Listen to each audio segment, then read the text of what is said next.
to reverse a video on Instagram. Hi guys, welcome back to our channel. I'm going to show you how to reverse a video on Instagram.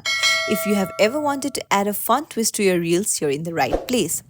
So first, open your Instagram app and click on the plus sign on the top left of your profile. Here, click on any video that you want to reverse. However, you only see an option to trim the video here and there's no option to reverse it. I have a solution for it, don't worry. So before I tell you the solution, don't forget to like and subscribe to our channel.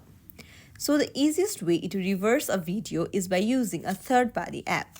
So I personally recommend using InShot, but you can also use CapCut and other video editing apps as well. So what you have to do is go to Play Store and then search for InShot.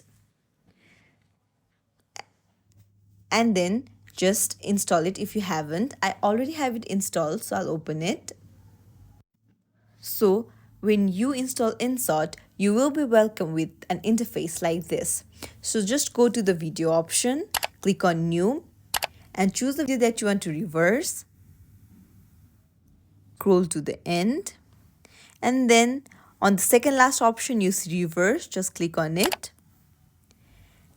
And then after the video is processed, it will be reversed. And that's it. Thanks for watching our video. Don't forget to like and subscribe to our channel.